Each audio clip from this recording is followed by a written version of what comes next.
జిల్లా నుంచి కొంతమంది లిస్ట్ తయారు చేసుకొని 200 మందిని మేము అరెస్ట్ కావాలని సిద్ధంగా ఉన్నాము అనే విధంగా లిస్ట్ తయారు చేస్తాం.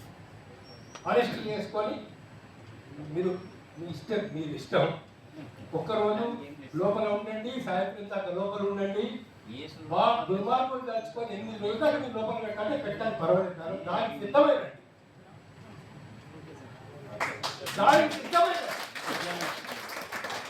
మన సాయంత్రం దాకా మన పొజిషన్లో పెట్టుకుంటాడా, 2 రోజులు పెట్టుకుంటాడా, లేకపోతే 8 రోజులు జైలు పంపిస్తాడా, లేదా 50 వచ్చి కారాగార శిక్ష తీస్తాడా, విధించాడని చెప్పేసి దానికి సిద్ధమైన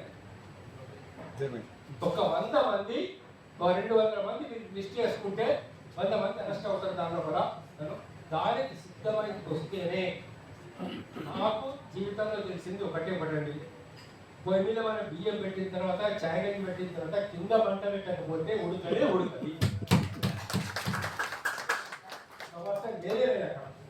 కాబట్టి ఇదొకటి. మన అలాతోడు గారు చెప్పినట్లు ముందు చేస్తారా తర్వాత చేస్తారా కానీ ఆ ఢిల్లీలో కూడా ఒక కార్యక్రమం పెట్టి అందరూ పోవాల్సిన అవసరం లేదు, ఎక్కువ ఖర్చులు కూడా అవుతాయి, మనకు ఇబ్బందులు అవుతాయి.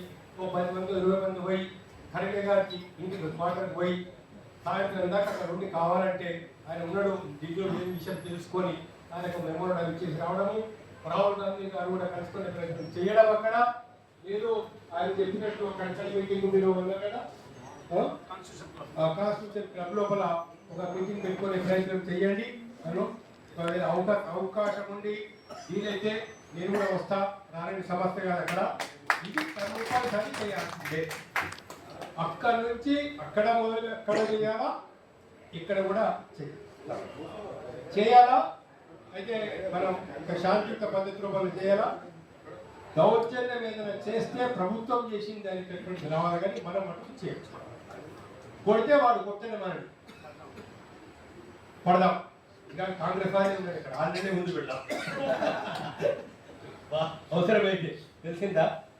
కాబట్టి ఏతుందో వాళ్ళు చక్కగా కాంగ్రెస్ పార్టీలో ఉన్నప్పటికీ కూడా ఆమె ధైర్యంగా వచ్చేసి ఆమె చాలా చక్కటి ధైర్యంగా ముందుకు వస్తున్నది. కాబట్టి అందరినీ మనం అభినందిస్తూ ఐకమత్యంగా ఉండండి, పట్టు వదలకుండా మీరు కనుక ఒక 3-4 నెలలు ఈ కార్యాచరణ చూసుకుంటే తప్పనిసరి ఫలితం వస్తుందని చెప్పేసి నేను అనుకుంటున్నాను.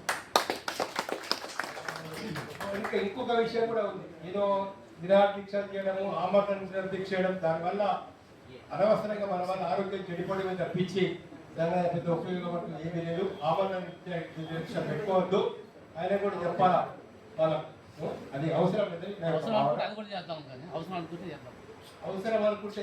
కానీ ఇప్పుడు ఎట్లా ఉందంటే అప్పుడు కూడా ఇప్పుడు కూడా పాపం మీద నిరాదీక్ష చేస్తున్నాడు, అన్నం తీసుకోలేదు, చిక్కిపోతున్నాడు. ఈ దుర్మార్గులకు జాలి, కరుణ, దయ అనేది ఎప్పుడో పోయింది, ఎప్పుడో పోయింది.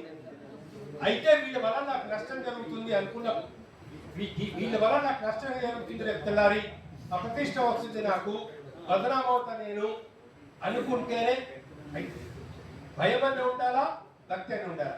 భక్తే లేదు, మీరేమని అనుకోండి, భక్తే లేదు దాని లోపల. కాబట్టి ఒక పోరాటం తప్పించి వేరే మార్గం లేదు. సరే, పోరాటం చేయాల్సిందే, రిజల్ట్ అనేది మనం భగవంతుడు పెట్టాలి. ధన్యవాదాలు.